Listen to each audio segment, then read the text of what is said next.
We all know that we're on borrowed time because someday you're going to die, as well as everyone and everything that you love. Morbid way to start off this video, but it's actually going to be a more positive one. Most people who are alive are suffering greatly because they identify with their egos.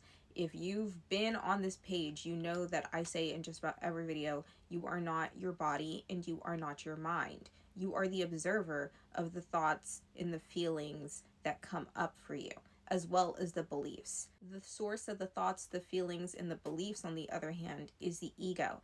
And the ego has convinced you, the observer, that you are the ego. The ego will also convince you that you are this frail, temporary body, but you are not. You are spirit. And if you do enough meditation, you will experience that for yourself. That being said, because most human beings identify with the ego and believe that they are the ego, we allow the ego to run our lives. We allow it to tell us what we like to do, who we are as a person, what we believe, what we don't believe, and what actions we want to partake in every single day.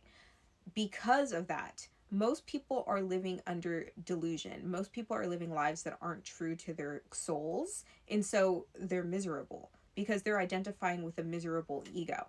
But your spirit is always free, it's always liberated, it's always in bliss. So, how do you move over from living a life that is attuned to your ego to moving into one that is attuned with your spirit?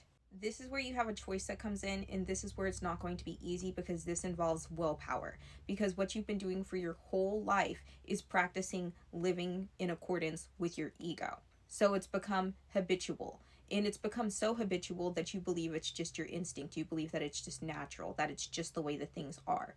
You have to put in the real work and dedication in order to change this, and then just be the happy spirit that is eternal, that you truly are. I'm going to explain how reality works to you. So our subconscious beliefs are projecting this 3D reality, which is all an illusion. Like I said, you're not this body, you're not the thoughts and the emotions. All of that is illusionary. The only things that are real in this world are eternal, and the only things that are eternal is love. Okay, and love is the equivalent of God. So if I say God, you can interchange that with love, you can interchange it with spirit. Okay, so we're perceiving all of these things in our 3D reality, but that's actually just a result of our psyche. But our egos have hijacked our psyche because we have allowed the ego to hijack our psyche. Why have we done this? Because we have derived some pleasure from the ego. A lot of the time we're entertained by the stories that the ego tells us. The ego tells us that it likes vices. So the vices are the only ways that we know to experience pleasure. Like, we'll have junk food, we'll overeat, we'll indulge in sex that isn't actually fulfilling to the spirit. We will smoke cigarettes and drink. Things that aren't genuinely good for your soul but feel good to your body and further convince you that you are your body and therefore you are your ego. You then manifest a life for yourself that is out of accordance with who you truly are in your heart. But then even furthermore, the ego has these arbitrary ideas about how your life should be that come from society and are oftentimes reinforced by society, that, oh, you should be making this much money, you should be doing this much at this age, etc., etc. And so the ego makes these judgments, these projections on the external reality, which is the only thing it knows to be true, and then makes excuses for why it's not happy.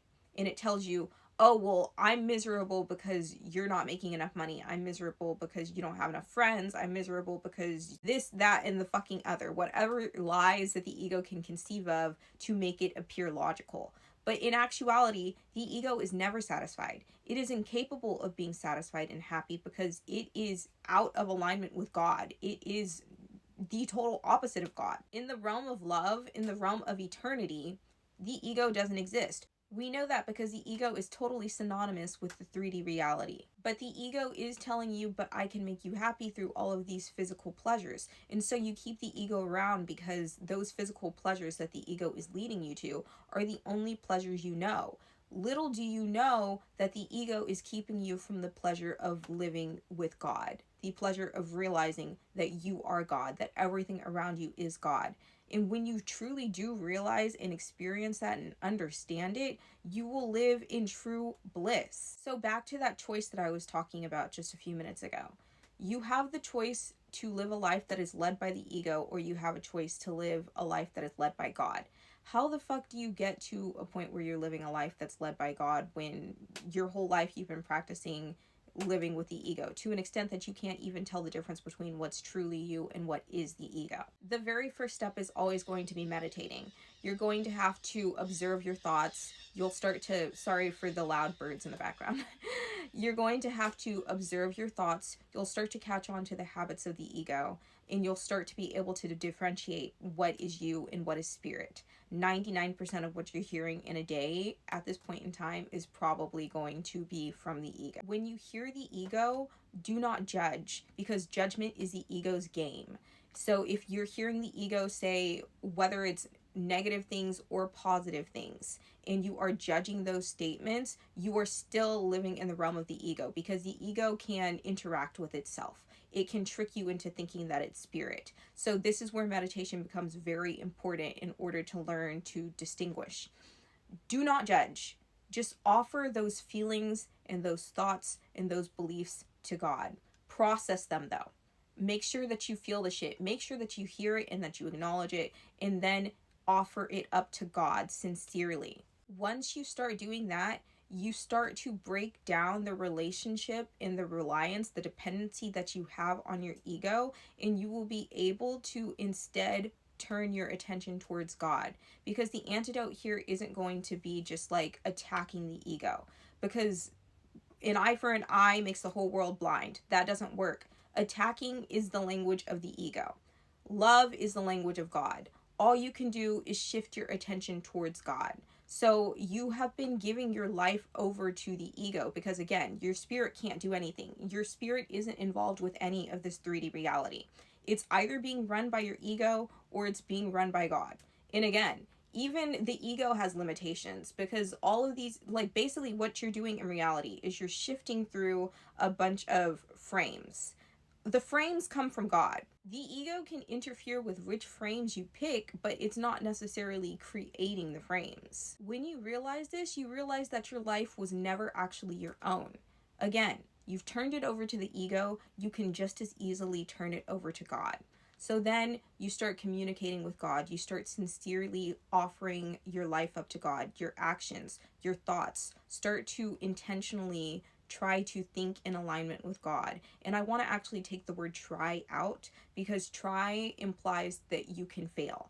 You cannot fail if you have the intention, because God wants to connect with you too and is actively connecting to you. We are just not quiet and still enough and focused enough to hear the voice of spirit and then align ourselves with it. Start choosing joy. No matter what the fuck is going on in your external reality, start consciously choosing to be relaxed and joyful, because joy is the language of love.